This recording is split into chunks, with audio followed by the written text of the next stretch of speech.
नमस्कार दोस्तों, vision with आलोक के यूट्यूब चैनल में आप सभी का बहुत बहुत अभिनंदन करता हूं।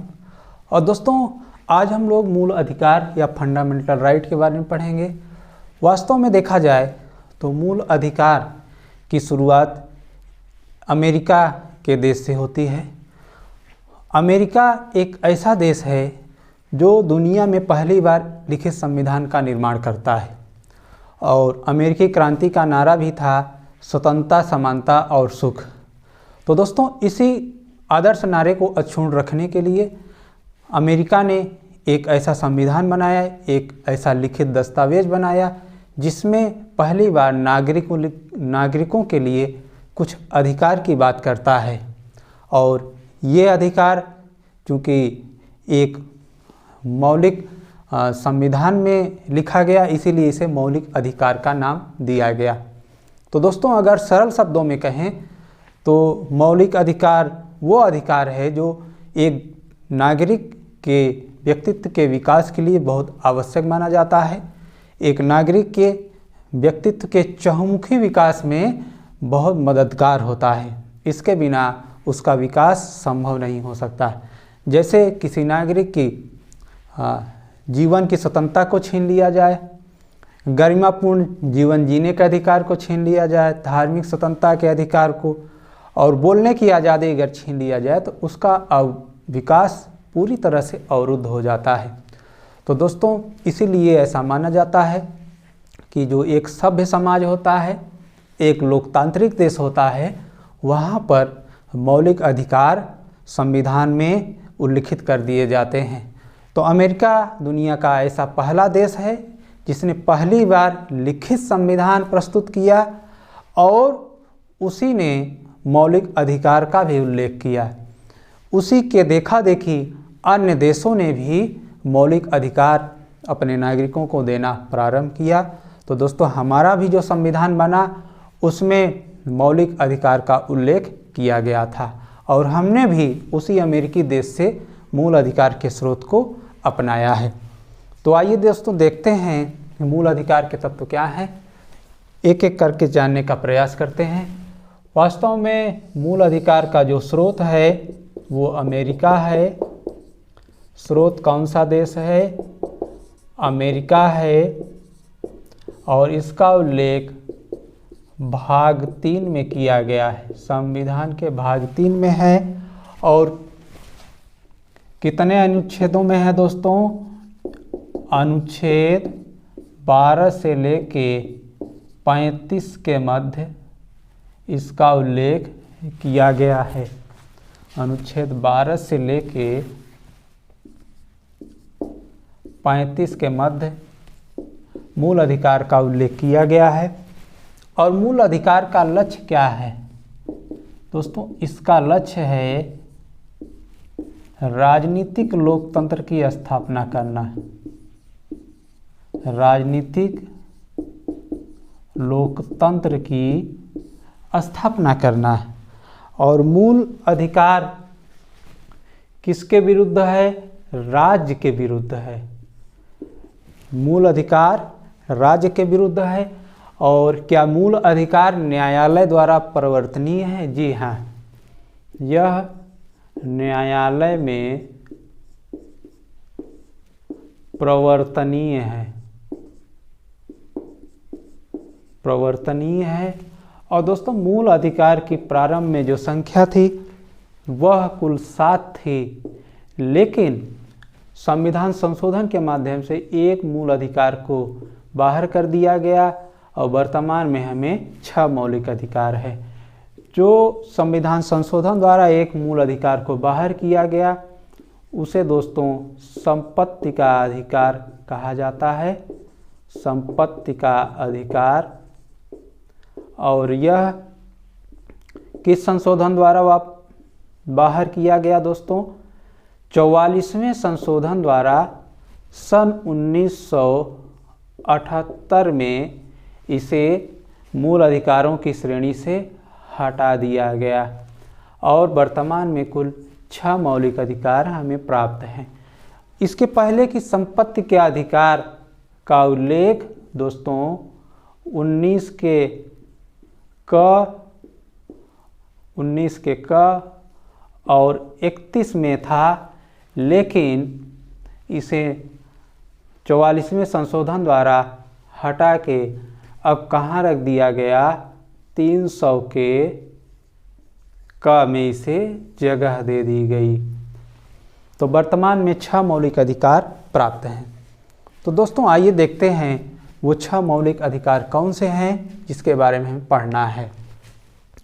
अगर ग्राफ बनाते हैं तो दोस्तों पहला जो मौलिक अधिकार है वह समानता का अधिकार है। समानता का अधिकार, इसका उल्लेख अनुच्छेद 14 से लेके 18 के मध्य किया गया है। 14 से लेके 18 के मध्य। दूसरा जो मौलिक अधिकार है दोस्तों, स्वतंत्रता का अधिकार है। स्वतंत्रता का अधिकार है जिसका उल्लेख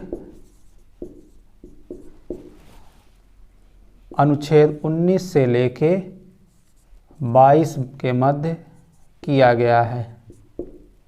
अनुच्छेद 19 से 22 के मध्य।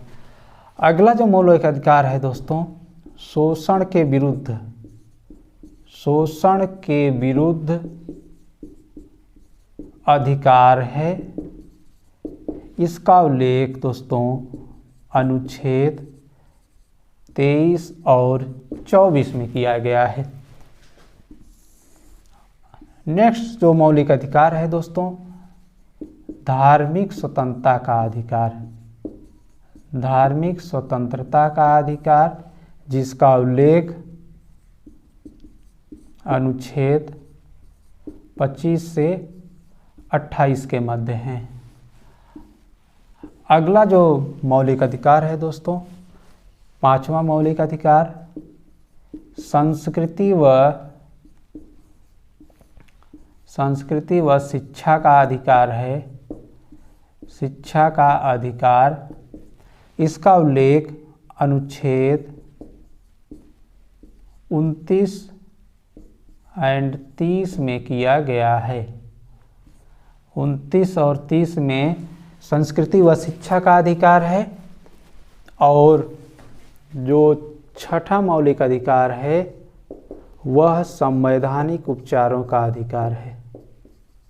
संवैधानिक उपचारों का अधिकार है। इसका उल्लेख दोस्तों अनुच्छेद 32 में आता है। तो इस तरह से जो 6 मौलिक अधिकार हमें प्राप्त हैं दोस्तों, समानता का अधिकार 14 से 18, स्वतंत्रता का अधिकार 19 से 22, शोषण के विरुद्ध अधिकार 22, 23 और 24 में हैं। दोस्तों धार्मिक स्वतंत्रता का अधिकार 25 से लेकर 28 के मध्य, संस्कृति व शिक्षा का अधिकार 29 और 30 में है। संवैधानिक उपचारों का अधिकार दोस्तों अनुच्छेद 32 में है। तो इस तरह से इतने मौलिक अधिकार हमें प्राप्त हैं, हर नागरिक को प्राप्त हैं। तो दोस्तों आज की क्लास में हम समानता के अधिकार का अध्ययन करेंगे।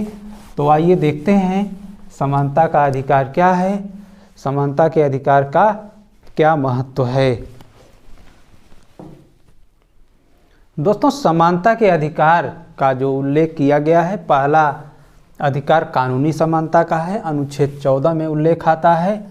इसके पहले कि दोस्तों आप एक सवाल और पूछ सकते हैं कि सर आपने कहा कि मूल अधिकार का उल्लेख 12 से 35 के मध्य में है, फंडामेंटल राइट का उल्लेख 12 से 35 के मध्य है, तो अनुच्छेद 12 और 13 में क्या है? अनुच्छेद 12 और 13 में क्या है, ये सवाल उठ रहा होगा। तो दोस्तों बता दें आपको, अनुच्छेद 12 में राज्य की परिभाषा का उल्लेख किया गया है। कहा गया है राज्य की परिभाषा, राज्य की परिभाषा, राज्य क्या है इसका उल्लेख अनुच्छेद 12 में है। जबकि अनुच्छेद 13 में न्यायिक पुनरावलोकन, न्यायिक पुनरावलोकन का उल्लेख किया गया है। दोस्तों यही सवाल TGT 2013 में पूछा गया सवाल है कि न्यायिक पुनरावलोकन का उल्लेख इस अनुच्छेद में है, तो 13 में है। अनुच्छेद 13 में कहा गया है कि संविधान के लागू होने से पूर्व की वो विधियां जो मूल अधिकार का उल्लंघन करती हैं वह शून्य होंगी। अगर कुछ सीमा तक उल्लंघन को करती हैं तो कुछ सीमा तक शून्य हो जाएंगी, और अगर पूरी तरह से मूल अधिकार का उल्लंघन करती हैं तो पूरी तरह से शून्य हो जाएंगी। इसका उल्लेख अनुच्छेद 13 में है। तो कहने का आशय है कि न्यायिक पुनरावलोकन का उल्लेख किया गया है अनुच्छेद 13 में, आर्टिकल 13 में है। तो दोस्तों इस तरह से 12 और 13 आपको स्पष्ट हो गया होगा। अब आते हैं हम कानूनी समानता के अधिकार पे। अनुच्छेद 14 में कानूनी समानता की बात कही गई है। कहा गया है दोस्तों कि कानून की नज़र में प्रत्येक नागरिक समान होगा, कोई छोटा या बड़ा नहीं होगा। इससे आशय यह है कि देश में जो विधि का शासन है, देश में जो साधारण कानून है, सभी नागरिक उसी दायरे में रहेंगे। तो दोस्तों कानूनी समानता का जो बंद किया गया है वह दो तरीके का मिलता है। विधि का, जिसमें पहले कहा गया है विधि के समक्ष समता और विधियों का संरक्षण। विधि के समक्ष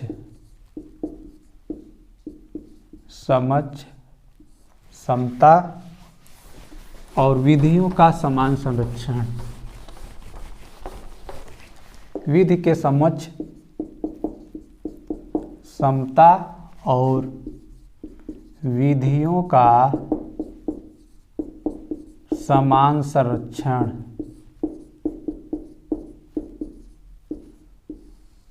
दोस्तों विधि के समक्ष समता यह कानूनी समानता का नकारात्मक दृष्टिकोण है। कैसा है? नकारात्मक दृष्टिकोण है। और विधि के समक्ष समता यह वास्तव में ब्रिटेन की देन है। वहाँ के एक विचारक हैं A.V.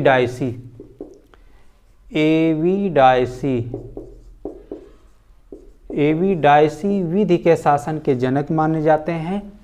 विधि का शासन के जनक A.V. डायसी माने जाते हैं। इनकी किताब का नाम भी है लॉ ऑफ कॉन्स्टिट्यूशन। तो पूछा जाता है लॉ ऑफ कॉन्स्टिट्यूशन के लेखक कौन हैं? तो दोस्तों A.V. डायसी महोदय हैं। तो विधि के समक्ष समता का जनक ब्रिटेन देश माना जाता है। इसके जनक A.V. डायसी हैं। कहा जाता है कि कानून के समक्ष सभी नागरिक समान होंगे। और जबकि दूसरा जो तत्व है इसमें दोस्तों विधि के समान संरक्षण की बात की गई है। यह दोस्तों अमेरिका से लिया गया है। कहाँ से लिया गया है? अमेरिका से। और यह कानूनी समानता का सकारात्मक पक्ष है। इसमें कहा गया है कि कानून सभी नागरिकों को समान रूप से संरक्षण करेगा, किसी के साथ भेदभाव नहीं करेगा। तो इस तरह से अनुच्छेद 14 कानूनी समानता की बात करती है। मतलब सभी नागरिक, देश का सभी नागरिक एक सामान्य कानून के अधीन होगा, एक साधारण कानून के अधीन होगा। जो विशेषाधिकार हैं उससे सबको वंचित कर रहा है। तो इस तरह से कानूनी समानता। अगला दोस्तों आता है अनुच्छेद 15 सामाजिक समानता। सामाजिक समानता दोस्तों इसमें एक चीज़ और है, विधायी वर्गीकरण की बात की गई है। विधायी वर्गीकरण, इससे तात्पर्य है कि समानता का तात्पर्य ये है कि समानों में समानता, असमानों में समानता नहीं। दोस्तों कोई भी नागरिक, कोई भी व्यक्ति अगर अपनी प्रकृति से भिन्न है तो उसे एक वर्ग, एक क्लास मान लिया जाता है और उसके साथ उसी प्रकार से व्यवहार किया जाता है। जैसे राज्य सरकार के कर्मचारी और केंद्र सरकार के कर्मचारियों का वेतन भत्ता पेंशन बिल्कुल अलग होता है। तो ये दोस्तों विधायी वर्गीकरण, इसका तात्पर्य है युक्त वर्गीकरण हो, न्याय संगत वर्गीकरण हो। जैसे कहा जाता है कि 18 साल की आयु का वो व्यक्ति वोट दे सकता है जो 18 साल की आयु को प्राप्त कर चुका होता है, जो उनसे नीचे होते हैं वो वोट नहीं कर सकते। तो ये एक युक्त वर्गीकरण है, न्याय संगत वर्गीकरण है।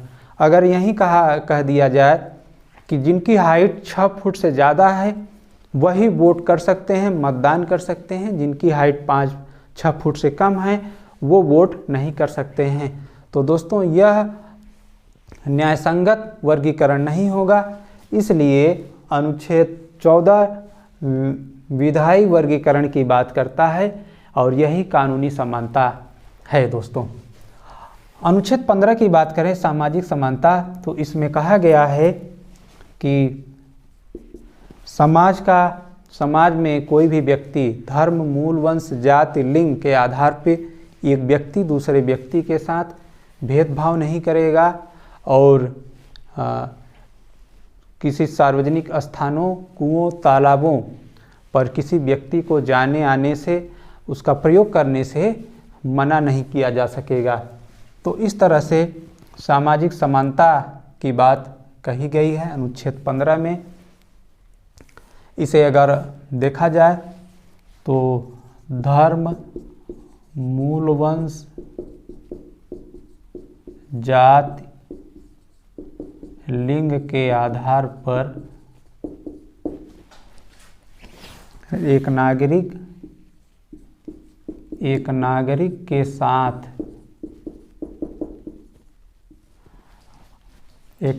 के साथ भेदभाव नहीं होगा। दोस्तों इसी में यह भी कहा गया है कि जो समाज के पिछड़े वर्ग हैं, समाज के कमज़ोर वर्ग हैं, उनको आरक्षण की व्यवस्था दी जाएगी और यह अनुच्छेद 15 का उल्लंघन नहीं होगा। जैसे महिलाओं को, दिव्यांगों को, SC, ST और OBC को आरक्षण की बात यहीं से की गई। महिला, SC, ST, OBC को आरक्षण की शुरुआत यहीं से की गई। और दोस्तों शिक्षा में आरक्षण की बात भी यहीं से शुरू होती है। उच्च शिक्षा में आरक्षण की बात अनुच्छेद 15 से होती है। अब अनुच्छेद 16 देखें। अनुच्छेद 16 में लोक नियोजन में अवसर की समानता,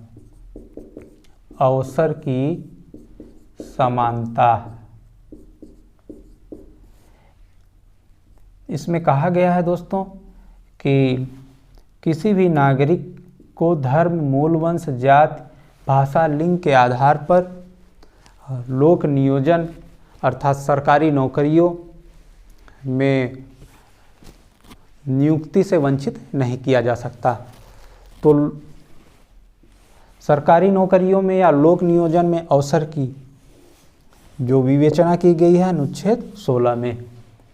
और दोस्तों यहीं से सरकारी नौकरियों में आरक्षण की शुरुआत होती है, जबकि एजुकेशन में उच्च शिक्षा के आरक्षण की बात इसके पहले कर दी गई है।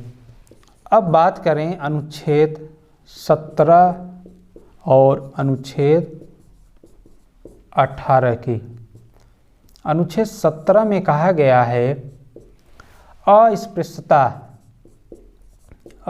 अस्पृश्यता का अंत। दोस्तों हमारा समाज बहुत विषमता मूलक है, वर्ण व्यवस्था पर आधारित था। सदियों से शोषण, एक तरह से शोषण का दौर जारी था। तो इसी शोषणकारी प्रवृत्ति अस्पृश्यता छुआछूत की प्रवृत्ति को दूर करने के लिए संविधान में उपबंध किया गया कि अस्पृश्यता का अंत किया जाता है और छुआछूत को अगर कोई बढ़ावा देता है या छुआछूत का व्यवहार करता है तो उसके विरुद्ध कानूनी कार्रवाई होगी और छुआछूत अस्पृश्यता एक जुर्म घोषित किया जाता है। इसके बाद अनुच्छेद 18 आता है और दोस्तों अनुच्छेद 17 में गांधी जी का दर्शन भी परिलक्षित होता है। गांधी दर्शन पूछा जाता है, गांधी जी का दर्शन किस अनुच्छेद में मिलता है? तो अस्पृश्यता का अंत अनुच्छेद 17 में। अनुच्छेद 18 की बात करें तो अनुच्छेद 18 में कहा गया है कि राज्य उपाधियों का अंत करेगा, उपाधियों का अंत करेगा, लेकिन शिक्षा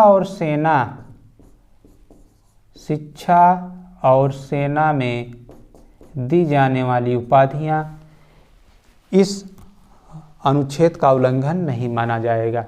शिक्षा में उपाधियां दोस्तों, जैसे आपने BEd, DElEd, BElEd, MEd, PhD, NET की जो उपाधियां धारण की हैं वो शिक्षा की उपाधियां हैं। और परमवीर चक्र, महावीर चक्र, शौर्य चक्र जैसी जो उपाधियां आपको सेना में मिलती हैं वो सेना संबंधित उपाधियां हैं। इन उपाधियों को छोड़कर अन्य क्षेत्र में जो उपाधियां दी जाती थी अंग्रेज़ों के समय में, जैसे राय साहब, सर, खान साहब, इन सारी उपाधियों को बंद किया जाएगा। इन सारी उपाधियों को बंद करने की अनुमति दी जाती है, ऐसा संविधान में उल्लिखित किया गया है। दोस्तों 1954 से भारत सरकार ने भारत रत्न की उपाधियां प्रारंभ की थी, बीच बीच में कई बार बंद कर दिया गया था। तो बाद में सर्वोच्च न्यायालय में केस गया, कहा गया कि भारत रत्न और पद्मश्री, पद्म विभूषण जैसे जो पुरस्कार दिए जाते हैं इसका क्या होगा। तो न्यायालय ने कहा कि ये उपाधियां इस अनुच्छेद का उल्लंघन नहीं करती हैं, लेकिन इसको गले में धारण करके सार्वजनिक स्थान पे आप नहीं जा सकते। तो इस तरह से दोस्तों हमने मूल अधिकार का विश्लेषण, अध्ययन अच्छे ढंग से किया। अगर आपको ये लेक्चर पसंद आया हो दोस्तों तो आप इस लेक्चर को लाइक करें, कमेंट करें, शेयर भी करें।